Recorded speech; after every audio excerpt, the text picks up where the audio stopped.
Afternoon, guys. Welcome to Football Brownie. Hope you're well, keeping each other safe, and spreading the love during this pandemic because we all need a little bit of loving. We all need a little bit of loving. Now, before I go any further, check that ticker bar below. Please like, share, and most importantly, subscribe to Football Brownie. Also on Facebook, my Instagram tag, and what's the other one? Twitter as well is also there. So please join in the debate and join the community. This afternoon, I am joined by YouTube royalty. YouTube royalty. I have tried to get this the king of YouTube onto my channel. Today, it's finally happened. There's been many issues, mostly family related because he's now a new dad. But welcome, Benjamin Bloom. How are you, my friend? So we need to tell your watchers, and this is the absolute truth because this sounds like the worst excuse ever. But last time we were booked to do this, my beloved missus came back very, very stressed from the retail park down the road because somebody had reversed into her lovely little Mini. To be fair, that insurance claim is still going, but yeah, instead of speaking to Brownie, which to be honest I would have preferred, it was one of those ones where I wasn't actually doing the phone call to the insurance company, but I was there at the side going, oh, say this, say that, say this, say the other. And I think my missus was just a bit worried about speaking to the insurers. So yeah, my apologies. We should have done this about 3 weeks ago. But can I just talk about that theme tune? I felt like I was going into a detective show or something. Yeah, I know. It is changing. No, I love it. It's tremendous. Yeah, it's absolutely tremendous. But yeah, very happy to be here and very sorry because you've been very patient with me. And then, of course, you came on my channel to talk Cardiff. And I still hadn't done your appearance. So, no problem. No problem. My bad. Very grateful you found time for me and my channel. Very, very grateful. Ben, bringing you back to the start of your YouTube career. Many people know about, your music background and your theatre background as well. Why go from what seems like one extreme to the other by doing YouTube football? Well, I don't know. It's one of these things that was never planned out. So, yeah, I'm a musician by trade, and God, for the longest times, my existence was each and every weekend, different venue, different town, often different band or different show or what have you. And you get to a certain point in life. I think when you've done anything for a while, you need a bit of a change for it. And I got this job in West London, and I'm sort of, getting paid an all right amount. And I'm working during the day, which is unheard of. You work nights, don't you? Unheard of for me. And all of a sudden, I'm like, oh, this is quite cushy.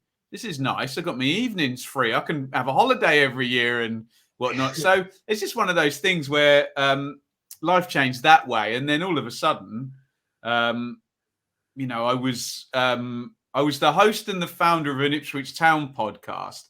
And probably the same as you just kind of follow the trends. And, we were reasonably quick on the draw with that. We sort of started that in 2015, which God is, we're in our 7th season of that.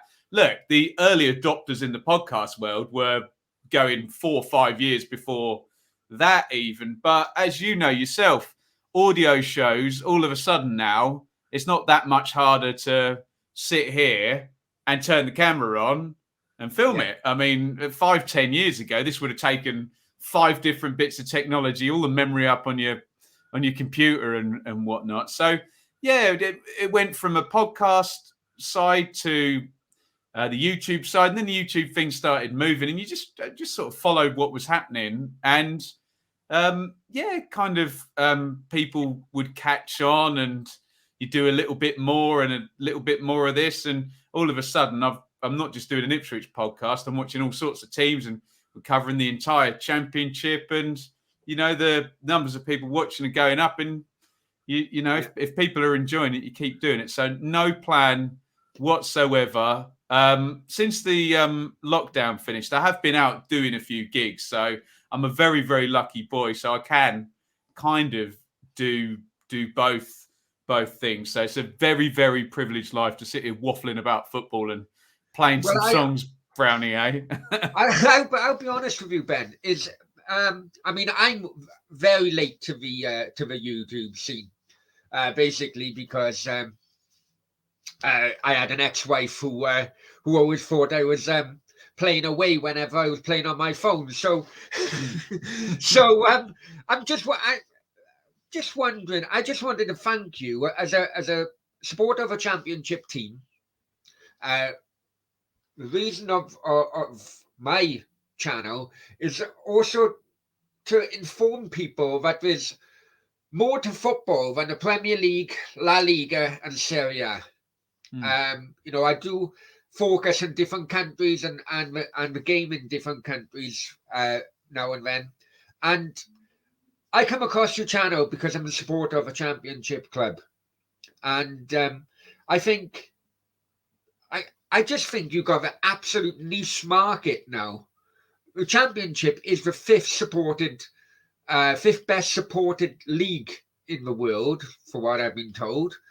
And there was such a gap in the market, in the YouTube market, for you. I have to praise you, mate. You really grabbed it with both hands and going from strength to strength. Yeah, I mean, no plan. When you say it like that, it's like, oh, the fifth best market. It's like I've kind of thought it out and gone for it, but nothing as clever as that. Honestly, literally same as you. I was supporting a championship team. I'm an Ipswich fan. They're in the championship team for eons, weren't they? And then all of a sudden you do an Ipswich game, and I don't know, you go against a big club, Ipswich Wolves or something, and lots of Wolves fans comment on your review, and you're like, oh, interesting. What happens if I go and do a Wolves game as well? And you just sort of branched out from there. But it is a great league. Obviously, the challenge is that the most engaged supporters in the championship are normally quite reasonably the ones who are at the top of the table because the team's winning. And of course, 3 of those disappear every season off up into the Premier League. So, you get this challenge. Obviously, Cardiff have bounced a couple of times, and you sort of, have a good season covering Cardiff, and then off they go into the Premier League. So we do stick with, I do a Dearly Departed show covering 5 teams. So you can imagine Norwich, Watford, Brentford, Villa and Leeds we still look at, because obviously we make a load of friends and then essentially never cover them. And going down the other way, I mean, I know my team's down. There's some big clubs in League One, Sunderland, Wigan, Bolton, Charlton, Oxford, Pompey, clubs who have got a lot of fans and a really strong history. Yeah. Ipswich. Do you go as far back when you were in the Premier League as supporting? Yeah, so because I remember them in the UEFA Cup. That's how far back I can remember. What, winning the UEFA Cup? No. I'm not that old. I was going to say, I don't go back that far. Yeah. No. I remember them. I think they finished 4th one year. Did they? I'll take 4th. It was 5th. Yeah. Yeah. Yeah. So I go back when I was at primary school. My dad took me to. I distinctly remember advertising it on Radio Orwell, which was a local station, and the plug was, we just mentioned Wolves. The plug was Steve Bull.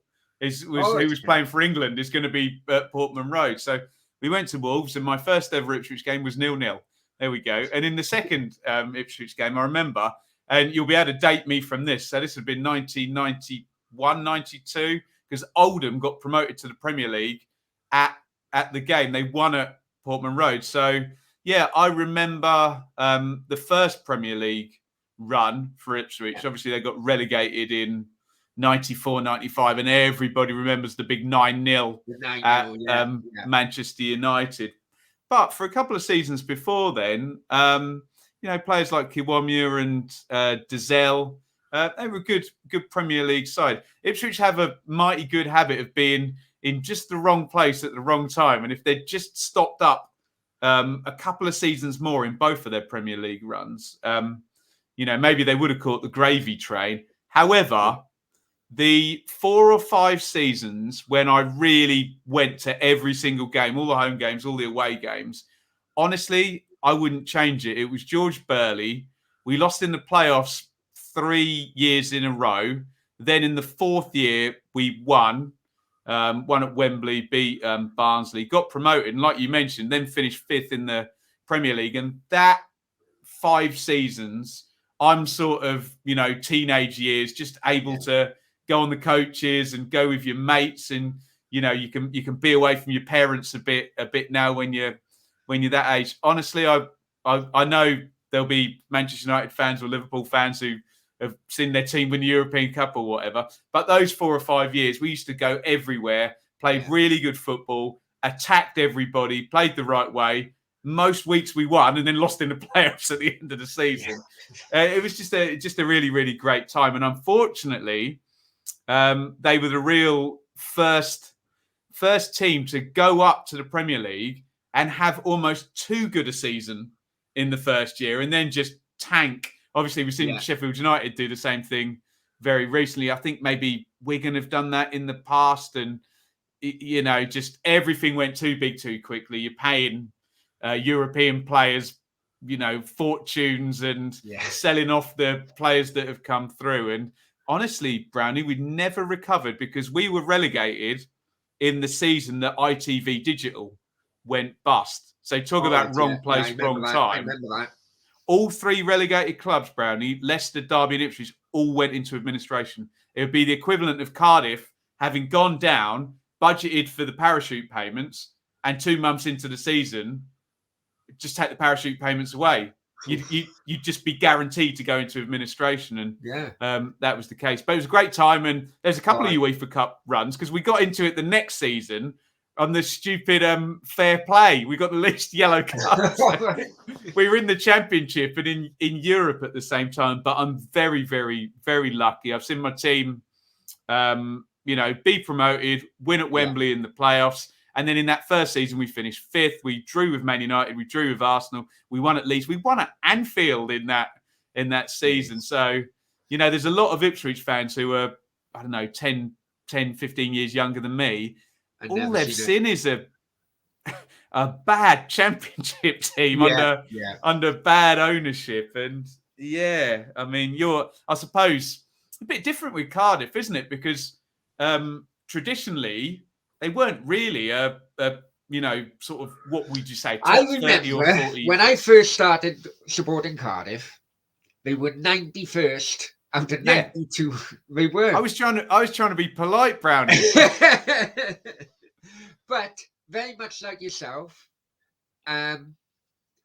those years, which would have been I think we're only a few years apart. Those years, my teenage years, were the best. Ninian Park, standing on the terraces. Rob Earnshaw, Pete Whittingham. I remember Earnshaw on loan from Cardiff at my local club, non-league, because at the moment I'm at my mum's, so about 20 miles north, Merthyr Tydfil. And nice. Rob Earnshaw was actually on loan, and then he finally broke into the first team, and the rest is history, really. I think he's one of very few players who have actually scored in every league. We had Alan Lee on the Blue Monday podcast, and he admits he didn't play his best football at Cardiff, but spoke really well of the time. And Earnshaw was just a force of nature then, wasn't he? And Whittingham as well. Just every season, was just superb, wasn't he?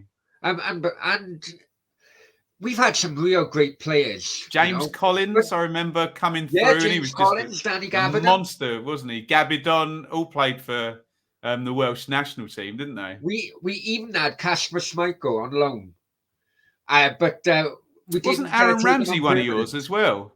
Aaron Ramsey was actually on a supporters bus with us when he was a teenager. What a player he was! He was just bossing central midfield from the age of about 17, wasn't he? Yeah, I still say from a stay, had Ramsey been in the starting 11 for that FA Cup final against Portsmouth, Could have won it it. would have Yeah. been completely different. Yeah. It's just a great one. He was a complete natural, wasn't he, Ramsey? Yeah. You just, there's obviously there's plenty of players who take years and years to develop that ability to, just have the game going on at their beck and call. And then you see, like, we had Kieran Dyer at Ipswich, who was the same, just at 17, 18, just knows that they're better than everybody else around them, and they're destined for greater things. But yes, I tell you what, though, Ben, going forward, I love Kiefer Moore. I really do love Kiefer Moore. Now, I know that early on in his career, he was with Ipswich. I think he was with McCarthy at Ipswich as well. Yeah. Do you want me to tell you the whole tale? Yeah. So Kiefer is playing down in the southwest for. You'll probably know better than me. Was it Something like Taunton or in Taunton or something. But he played for a few teams down in the southwest, and Dave Bowman, who works for Cardiff now, he's a good brain. I tell you, he picks out some good signings. And Ipswich took a punt on Moore. I think he cost like 10 grand or 30 grand or something. This is nothing to a championship team, really. To a Premier League team, is probably the electricity bill for the for the day or something, isn't it? So we bring in this guy, and at the time, Ipswich had Dave McGoldrick, who went on really well with Sheffield United. Yeah. Martin Waghorn, who's now with Coventry. Bersant Salina, who's actually come back, played for Swansea, signed for Swansea after, and Joe Garner, who is a bit of a sure house, but a useful championship player. So Kiefer could get nowhere near the team, and bless him, he'd come on as a sub, and we'd see this really tall, athletic guy. Poor guy couldn't win anything in the air. He just wasn't quite ready at that point, and he couldn't get in front of any of those players. And fast forward, he then takes a loan at Rotherham and does really well, then signs for Barnsley. So you can see the bean counters at Ipswich said, right, we signed this guy for 10 grand. He's nowhere near the team, and we can now sell him for $750,000 without him kicking a ball. Sell. Out he goes for Barnsley. And of course, he's done so well. And I think it's a great story that, because we were chatting that there was a big link with Wolves, wasn't there? That he could have gone all the way up. And it's sort of like, I know I'm not comparing him to Ian Wright, who was a great striker, but that sort of climb up from, basically not being a pro to getting to the top level, I think he's done fantastically well. Sometimes people point fun at Ipswich for having him and, the one that got away. It wasn't like that at all. Bless him. He was nowhere near, able to challenge the strikers we had at the time. And it's just a testament to him that he's gone away and obviously just worked so hard. And he's obviously an intelligent footballer, isn't he, to have picked up, as he's gone and learn how to use his size. And, all of a sudden I see him at Wigan scoring volley back heels and stuff, and then signing for Cardiff. And you think, that is not the guy I saw coming on. So really big fan. We raided Wigan because they went into administration when we had him. So we had him on a cheap. Because it's taken him so long to get where he is, I think that's also been his downfall, because I'm sure clubs look at his age now. He's 29. And I think that last transfer window is probably his last one to get a big money move. As far as what I hear is Cardiff were looking at 10 million. Wolves come in, the offer was 7 million, but it was actually 5 million with 2 million add-ons. I think one of them could be if they kept it. So it wasn't really the offer Cardiff, even financially destroyed Cardiff City boardroom, even thought that it wasn't good enough. No. And I mean, look, still, he's now, and you would say his game doesn't rely on massive speed. He's not going to get any shorter. He's not going to get any less powerful. I would say for the next 2, 3, 4 years, probably, he's guaranteed goals at second tier level. So he's done fantastically. But I think you make a good point. I don't know the length of the contract, but maybe that was the window, unless, now for the rest of the season, you're going to bang in 20, 25 goals, then you never know. There's always a place in the squad for an athletic, pretty skillful big striker, isn't there? Yeah. Always a useful guy to have around.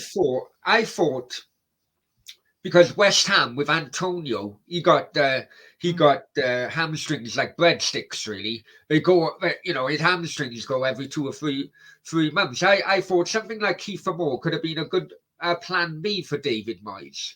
Who have in the past, I've had that kind of Yakubu type of player when he was at Everton, but so be it. Or really. Maybe like a Burnley where they play sort of quite direct and a big sort of physical specimen. It just depends, doesn't it? Do you want to be scoring 15, 20, 25 goals a season in the Championship? Yeah. Or do you want to be maybe a bit part player in the Premier League? You're going to make more money. You're going to play in front of more people. It's the top level. These guys are super competitive, and they don't see it as I'm going to be a bit part player. They see it as, no, I'm going to go there and I'm going to get the shirt. So, we'll see. You said that you're travelling everywhere during your younger days, watching Ipswich home and away. What's your favourite away ground? Oh, crikey, that's a great question. So you mentioned the UEFA Cup. I went to the San Siro and saw... I went there for Milan Derby many years ago. Ah, tremendous. So I saw... we got hammered, but I saw a brilliant striking.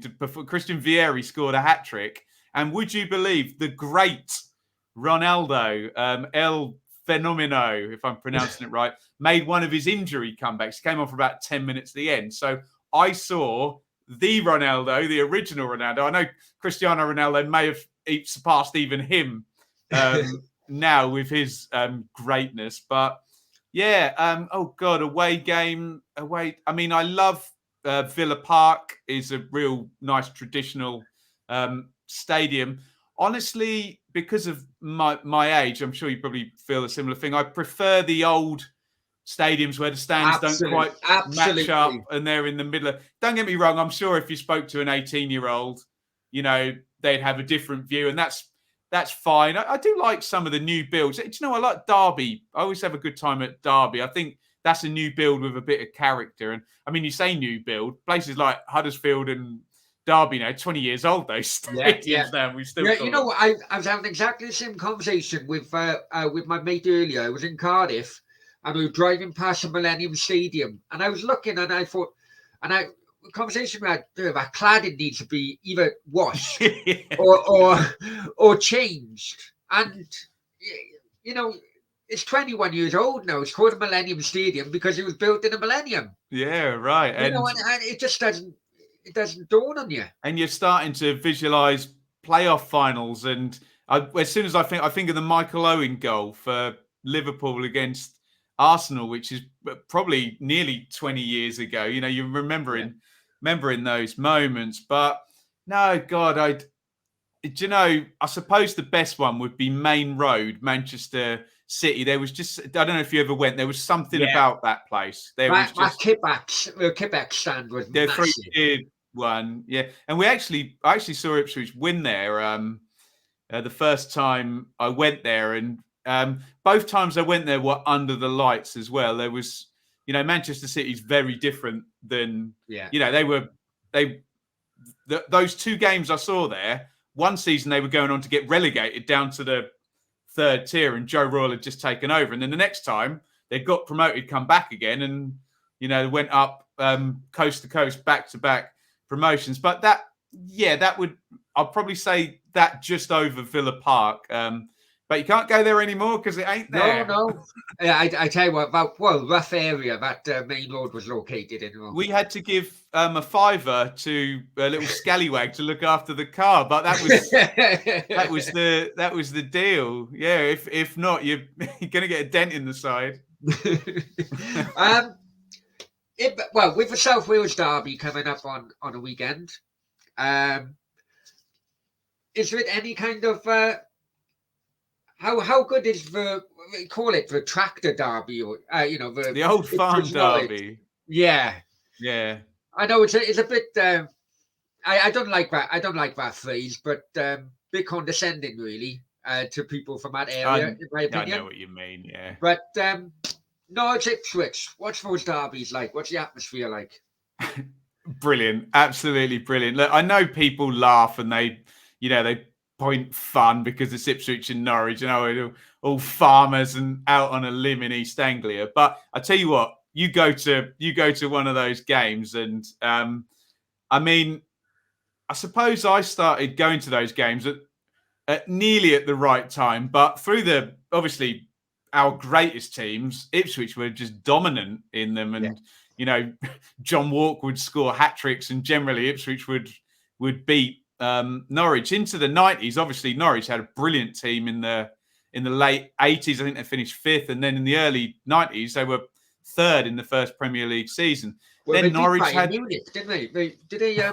Apparently they did, and they'll tell you about it every single year. Pleasure. No, to be fair, that was a great Norwich team, and frankly, if they hadn't sold all the family jewels, things would be a bit different there. Obviously, people like Rule Fox and Chris Sutton were all sold year on year, and eventually they went down.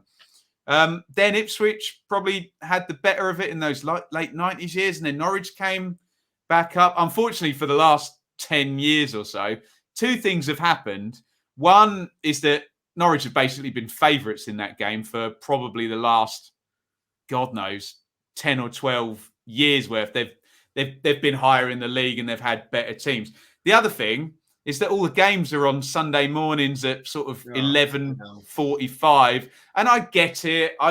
The fans have been idiots, and you've had fights kicking off, and the Ipswich fans pull down the bits inside the stand, and I remember Norwich fans throwing a dustbin through the glass out into the crazy stuff.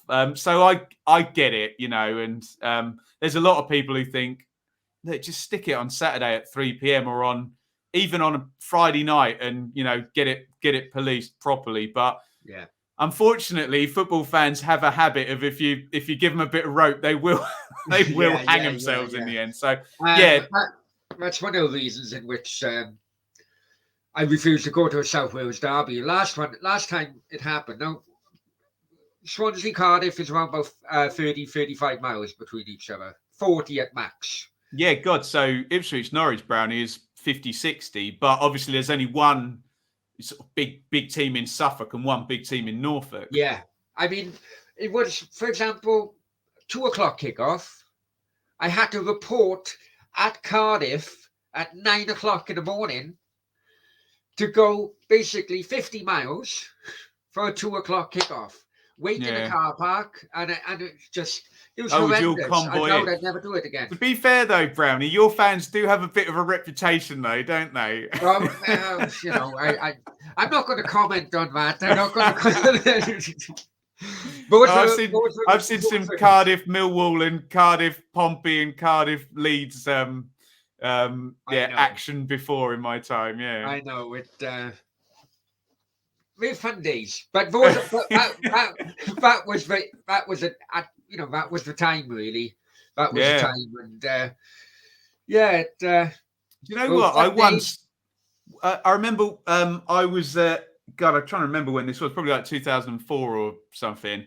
I was studying in Essex, and one of my mates, his mate was a Cardiff fan, and he said, "Oh, my mate's coming down, and it's Cardiff Ipswich. Do you want a ticket?" And I actually watched you're probably in the stand somewhere. I actually watched Cardiff from the away stand in Ipswich, funnily enough. So I've stood with your support, and obviously I've been quite a few times since, and just covering Cardiff and been in the homestand. But it's a bit different when it's the travelling Cardiff fans in an away stand. It's good fun, very interesting experience. I would recommend teams go in the away end of your stadium and just see what it's like. Very interesting when your team scores and you hear the sound back across. Yeah.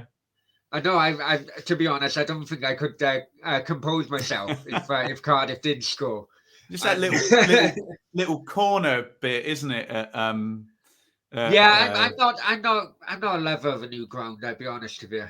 I mean, your stadium's beautiful and the facilities are wonderful and the access and all of that. And name drop, I've been lucky enough to go in the hospitality bits as well, and it's fantastic. But yeah, I'm sure you love your Ninian Park. Yeah. I miss the cold hot dogs and the porta cabin toilets and things like that. I do, but we had to go with the times. We had to move on. It's just the only thing that bugs me is I'd love to sit in that top tier. I like to sit over the halfway, and it's the same at Hull. It's never open. That I'm sure in the Premier League it's always sold out, but I'm sure there'd be plenty of people who'd love to buy a season ticket up and be looking down over halfway. It was open during the Reading game. Really? I had a ticket for that. But I'd never been in that part, and I was going out, and I don't know, Ben, but I was so dead against the rebrand from blue to red. But I hadn't gone for 10 years up until very recently when I'd come back from living in Marbella. And I had a ticket, and I was going up and up and up and up. It turned out the ticket was actually on the top tier, which has still got red seating. And I looked. I opened the door into the stand. Seen I was sitting in a red seat. Refused. Went back to the bar, and I watched the game from the bar. I absolutely refused. But so it's still all red up the top there. It's still red up the top, yeah. And beautiful view, but you wouldn't have seen that. No, I know. Honestly, maybe people think it's childish kind of mindset, but I would rather Cardiff spend money on changing those seats from red to blue and buying a new player. I would rather do that. I'm sure your director of football would disagree, but I'm sure plenty of your fans would agree with you. Yeah. Well, finally, Ben, let's say with the South Wales derby, what's your viewers thinking, and what do you think about the game coming up? I mean, this one is so up my street. I can't believe I made sure I write for Football 365.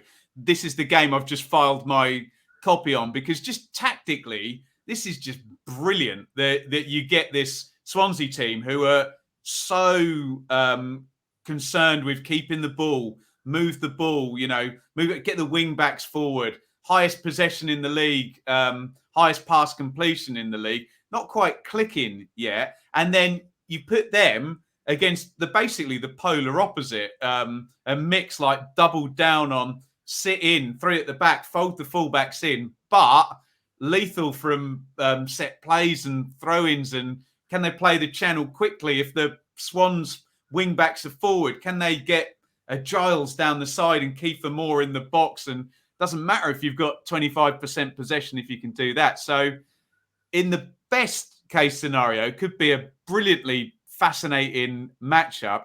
In the worst case scenario, which I'm sure you're worried about, you've got Cardiff sat behind the ball, Swansea moving it from side to side, and nothing much happening in either penalty box. What say you? I'm going for a draw, I think. I'm going for a low scorer. Yeah. Could be a 0-0, 1-1, maybe a 0-0. But I don't know if you know, no one's ever actually done a double over one another. Yeah, in 113 games. Well, it will be. Brownie, can I tell you this? 2010, Norwich won 4-1 at Carrow Road and 5-1 at Portman Road. It was 9-2. Oh. It won't get any worse than that, matey. No, And no, I know. Jeez, that is a stab through the and heart. even worse, Paul Lambert was the Norwich manager, who's since been a terrible Ipswich manager. Roy Keane was the Ipswich manager, who was, frankly, then a terrible Ipswich manager as well. I think Roy Keane was manager for the first one, and Paul Jewell, God, we've had some. On about bad managers, then, Mick McCarthy. What's your opinion of him? Then I'll give you mine before we. Honestly, I could now go an hour without you asking me another question, telling you the whole tale of Mick McCarthy and what happened at Ipswich and what I think of him. Look, we've got to be very, very balanced with this. So what we do need to say is that Mick's had a great career. He's very, very well liked. You will never speak to a player who's played for him who'll slag him off. Players absolutely love him. He's obviously a good man manager. He's obviously well liked, but sometimes in his career, that's come at the expense of the fans. He's created the siege mentality around the players, which is the most important thing I get. He's had a great career. I think the Millwall fans think he politicked his way to the Ireland job whilst he was still at Millwall. Again, ask them. I think the Ireland fans love him, and rightly so, probably. To be fair, he did have Roy Keane in his prime. I know I've just criticised Roy Keane as an Ipswich manager, but what a player. I mean, you know, that's a good tool to have. And Robbie Keane as well, Jason McAtee. He had some good players. He did a good job. And then, probably for 10 plus years, brilliant championship level manager. Took Wolves up, took Sunderland up. You can't, you know, there was a point where you would have said this guy's done good work for years and years. So he came into Ipswich, and he came in at a time just when the financial landscape was changing, and maybe the on-pitch landscape had changed a little bit, because now at second-tier level, and I'm sure this will be one of your complaints with the way Mick's playing at the moment, you'll see teams come into Cardiff knocking the ball around and, you know, not necessarily playing archetypal lower division football. So in the early days at Ipswich, it was brilliant. He transformed Paul Jewell's team, and, you know, within a couple of seasons, we were challenging right at the top of the table, and it was still working. We didn't make it. We lost in the playoffs, and then it drifts off, and the owner's attention drifts off. And I feel a bit sorry for what happened with Mick, in respects of the owner was nowhere and Mick had to front everything. And unfortunately, because he was put in that position, he got that siege mentality, and unfortunately fell out with the fans. And, you know, I was probably a bit emotional and a bit cross with him at the time, and I'm a bit less sore about it now, knowing that basically he was a little bit hung out to dry. There was a lot of tit for tat, and a lot of managers won't give it back, Brownie. They'll go, "Oh no, I'm not going to go against the fans. That's not a battle I can win." Mick doesn't care. Do you know what I mean? Yeah. He will bite back, rightly or wrongly. So long and short of it, I thoroughly respect the guy. He's been a great manager. He's had a great career. What I will say is it was a bit awkward and frosty in the last days at if he'd left 2 years before he did, I'd be sitting here telling you, great, love him. Do you know what I mean? But yeah, it's a bit of a tail off. And I think Cardiff fans, and I think you are just a little bit worried that, you know, Wolves fans aren't too keen on the way it ended. Ipswich fans aren't too keen on the way it ended. Millwall fans, I think there's a worry that he will do what he can to, you know, keep his reputation clean and his players on side. But don't bet against him. Don't bet against him turning it around there. Sorry, go on, Brownie. It really relates to a lot, to be honest, because at the moment, on many of his interviews, he's always referring back to when he first got to Cardiff and they had a long unbeaten run, which can only give you brownie points for a certain period in time. And just quickly, Brownie, just one Yeah. sentence on that. Can you imagine being an Ipswich fan? Because there was all this unfair narrative in the press that Ipswich fans had hounded him out and we were all the worst people in the world. And then, of course, he comes back to the Championship and he looks like he's kicking backsides and taking names again. But he very, very well ring-fenced his own reputation. And all the press then turned their attention to, frankly, the long-suffering Ipswich fans. And it's like, what? Really?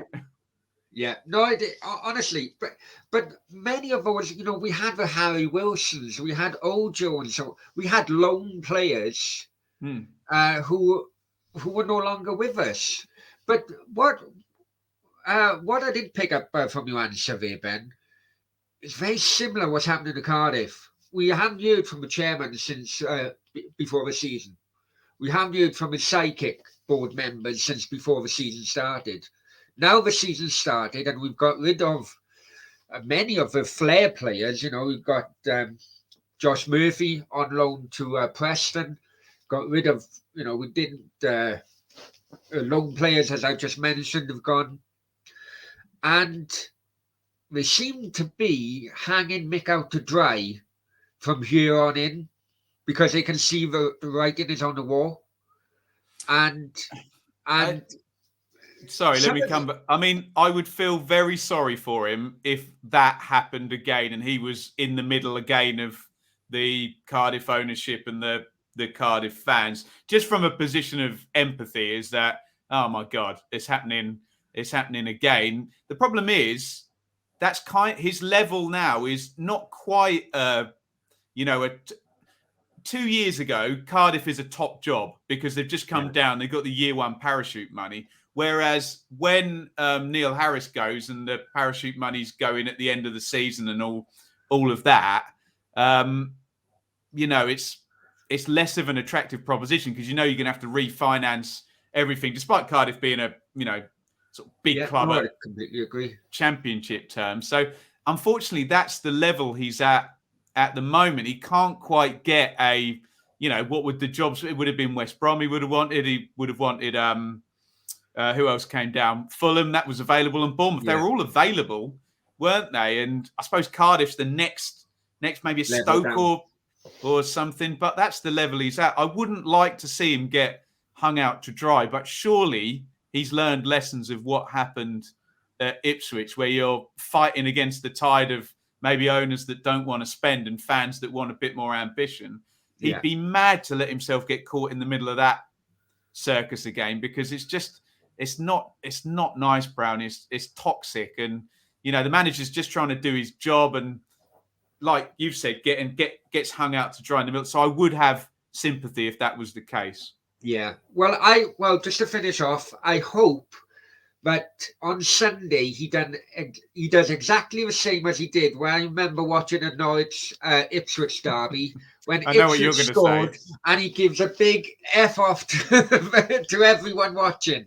But do you know that was probably the last nail in his coffin with the Ipswich fans? That F off. It's a really significant moment, that actually, because there's a lot of fans in the stand, and what had happened is.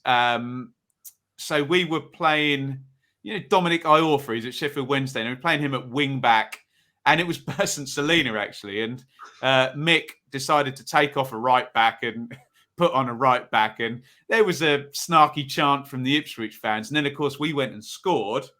Mick gives it the big un, F off, and then what happens? Norwich then equalised in the 95th minute, and it all just. Everybody looks stupid. At least if they'd won, it would only be the Ipswich fans that looked stupid, and Mick would look heroic, giving it the big one. But just everyone looked stupid after that, didn't they? Look, even you remember, a throwaway game that was a draw from God. When was that? 17-18, three seasons ago. So I was in the stand actually, and the funny thing was, of course.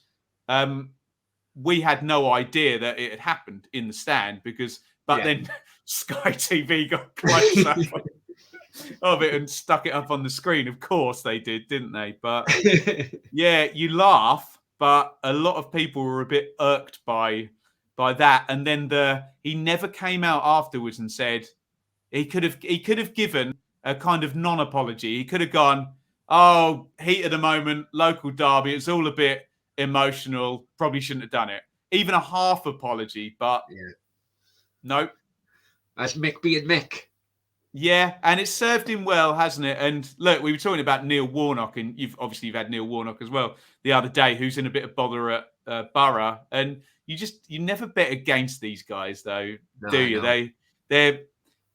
They may be long in the tooth, but that's their biggest strength. They've seen more than any of us put together. And they know how to play the game as well, as in the press, you know. Well, and that was masterful how Mick played that, because he went out of Ipswich as this kind of, heroic guy and made the fans the villains, and the press ate it up. And I still get comments now on YouTube of people who that narrative in their mind is the truth. Oh, Ipswich fans hounded out this poor experienced millionaire football manager. It's like, who are the sympathetic people here? The incredibly successful manager who's going to go off and get more work, or the long-suffering Ipswich fans who pay their money and haven't seen the team win anything for 15 years? Anyway, I will reiterate, I respect and admire him. He's obviously a very talented bloke who's been massively, massively successful in his career. And I wish him luck, but it did get a bit awkward at times. Well, and on that point, I wish you luck on your channel. Many thanks for this afternoon, Benjamin. No, absolutely. Yeah. So if I can just do a couple of quick plugs, Brownie. Benjamin Bloom, football channel. What I always say when I come on a specific club sort of channel, I can't give you the passion or the knowledge that Brownie will give you about Cardiff, but I'll talk about Cardiff from a detached, hopefully balanced, outside perspective, and sometimes that's nice to hear. Step outside the bubble, outside the goldfish bowl. Exactly, that's what I can give you if you're a Cardiff fan. The outside perception. We preview and review every game. We watch along when Cardiff are on the TV. Strangely, Sky don't seem to have Cardiff at the top of their most entertaining teams to put on the telly list. I know. It's a Mick McCarthy effect, isn't it? It's a Mick McCarthy effect. But they're on this weekend. But unfortunately, I'm not covering that one. But Benjamin Bloom Football Channel and at Benjamin Bloom. And also as well, Ben, is even though I do mainly focus on Cardiff, many of my subscribers are non-Cardiff City fans. Supporters of teams all over the country and Europe. So, guys, please give the Benjamin Bloom Football Channel an opportunity to entertain you and put a smile on your face. And the way I see it, Brownie, is it's just a big group of fans, and instead of being in the pub, I'm just here moderating the conversation. Everyone's in the chat giving their opinion.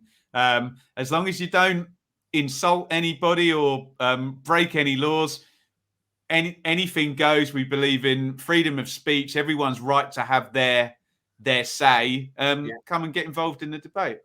Well, I definitely will on Sunday if I'm not at the game. Well, we will be reviewing that in the big championship review at 7 p.m. on Sunday night.